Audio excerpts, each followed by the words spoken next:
2번 한번 봅시다. 오른쪽 그림과 같은 직사각형을 직선 L을 회전축으로 하여 1회전할 때 생기는 입체도형의 건널비를 구하여라 라고 했어. 그럼 오른쪽 그림을 보면 중간에 좀 사이가 떨어져 있고 그 옆에 직사각형이 있지. 요걸 돌려버리면 어떠한 입체도형이 나오는 걸 알 수 있어. 두루마리 휴지 같은 입체도형이 생기지. 한번 그려볼게. 너네도 그려보세요.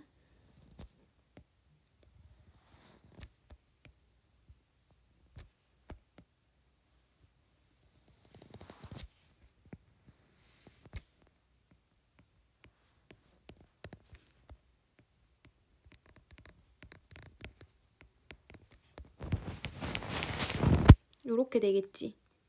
그럼 우리가 구해야 하는 겉의 넓이를 보면 밑면 두 개 파인애플처럼 생긴 거 있지. 그리고 바깥에 면 있어. 그리고 저 중간에 여기 구멍 뚫린 데 사이로 보면 눈을 쏙 넣어보면 보이는 그 면 있지. 그 면까지 다 더해줘야지 전체 건널비라고 얘기했어. 그래서 우리가 구해야 하는 걸 하나하나 번호를 매겨볼 건데 여기 파인애플처럼 생긴 밑면 요거 구해서 곱하기 2 해버리면 되고 바깥에 있는 면 그리고 안에 있는 면. 그럼 1번 같은 경우에 그림 한번 그려보면 요렇게 생겼지. 자세한 길이는 좀 이따가 좀 채워 넣어줄게. 얘는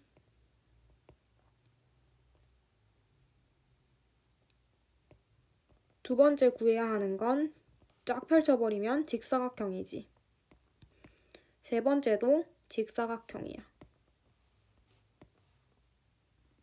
이렇게 생겼는데 첫 번째부터 보면 전체 큰 원의 반지름 요만큼은 얼마가 돼?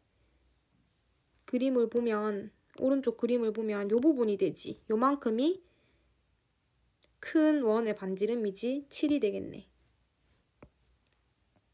그러면 반지름이 7인 원의 넓이를 구하면 49 파이가 될 거고 여기에서 빼야 되는데 뭘 빼야 되냐면 중간에 있는 요 뻥 뚫린 이 부분 빼야 돼. 그럼 여기에 대한 반지름도 찾아내야 되겠네.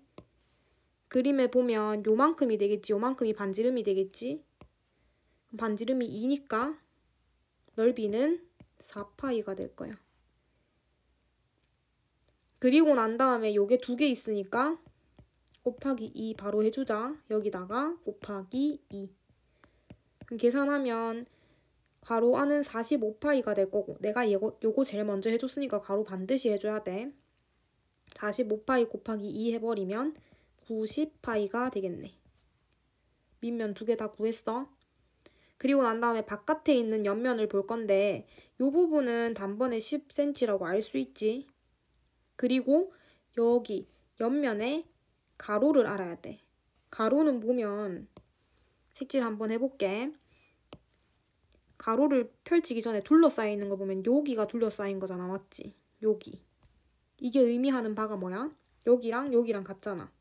저게 의미하는 바는 큰 원의 원주, 원둘레가 되지. 큰 원에 대한 반지름의 길이는 7이기 때문에 여기의 길이는 14파이가 되겠네. 파이 안 적어주면 틀려요. 반드시 파이 적어야 해. 원주기 때문에. 그럼 여기에 대한 넓이는 140파이가 되겠네. 그 다음에 3번 안에 있는 뻥 뚫려버린 그 부분 옆면 부분을 볼 건데 걔는 그러면 안에 있는 이 작은 원기둥처럼 보이는 거에 대한 옆면이지. 그럼 얘도 높이는 10cm라는 걸 알 수 있어. 또 가로 구해야 되는데 가로는 파란색으로 한번 쭉 색칠해보면 그어보면 요 부분이 되겠지. 요 부분은 작은 원 부분의 원주가 되겠네.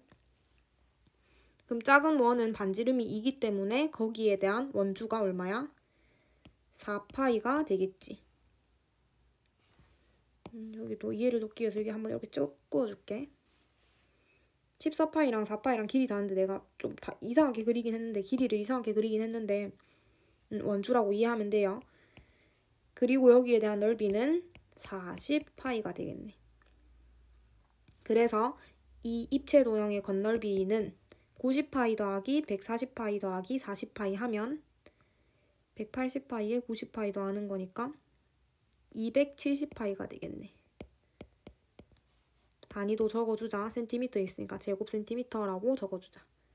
답은 270파이 제곱센티미터. 그래서 연습할 때는 항상 이렇게 전체 그림 그려보고, 전체 입체 도형의 그림 그려보고, 그리고 하나하나 이렇게 세분화해서 그려서 풀면 조금 더 실수를 덜 하고 그렇게 풀 수 있으니까 반드시 이렇게 단계를 나눠서 풀어보세요.